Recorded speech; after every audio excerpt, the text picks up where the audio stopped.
오페라타 박쥐에서 유명한 서곡입니다. 드라마틱한 시작, 오페라타 박쥐 속 아름다운 아리아 선율, 시간을 알리는 종소리, 그리고 무도에서 펼쳐지는 왈츠까지 2시간 오페라타가 서곡 하나에 모두 담겨 있습니다. 신년음악회에서 뿐만 아니라 다른 콘서트에서도 자주 연주되는 곡입니다.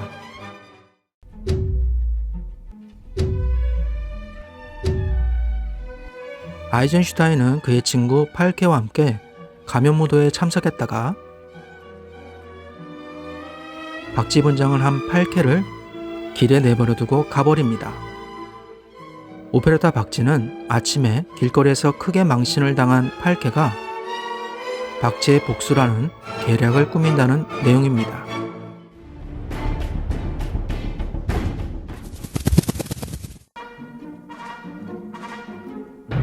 샴페인 폴카는 1858년에 러시아 여행 가운데 작곡되어 그곳에서 초연되었습니다. 나중에 빈에서 연주되었을 때 뜨거운 호응을 얻었습니다. 음악적 농담이란 부제에 걸맞게 샴페인 코르크 따는 소리가 들리고 아기자기한 리듬이 계속해서 들뜬 분위기를 만들어내는 재밌는 곡입니다.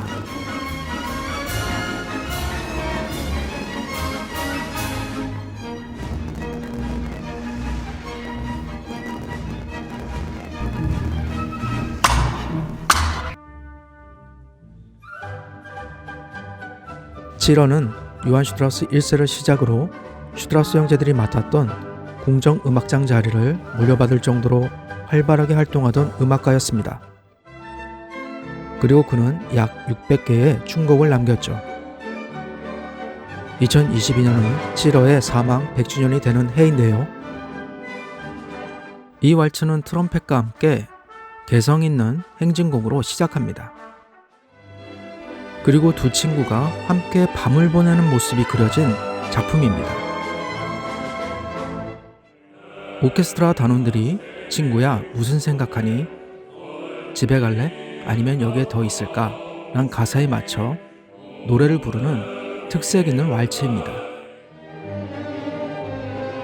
흥겨운 왈츠가 계속되다가 자정을 알리는 종소리가 울립니다. 그리고 노래와 휘파람으로 왈츠는 끝이 나죠. 빈필 단원들의 노래 실력을 이번 신년음악회에서 한번 확인해 보세요.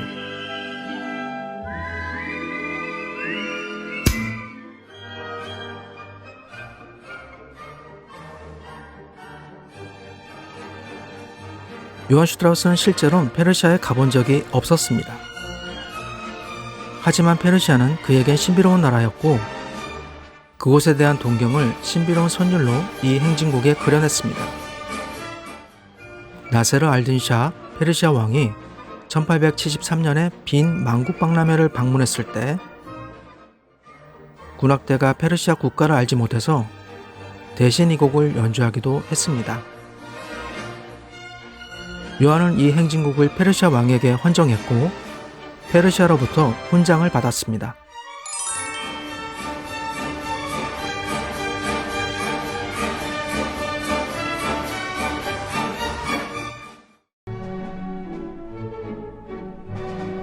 우리에게 잘 알려진 이야기 천엘야와 가운데 알리바바와 40인 도적을 토대로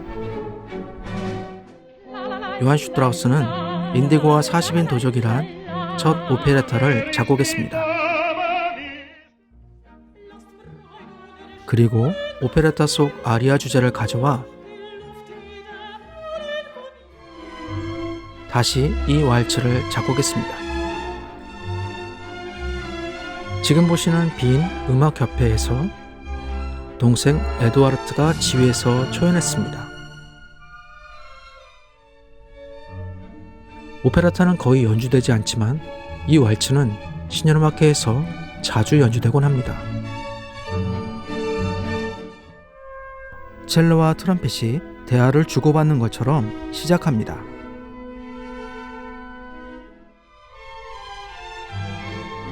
그리고 흥겨운 왈츠 선율이 동양의 신비로운 이야기를 들려줍니다.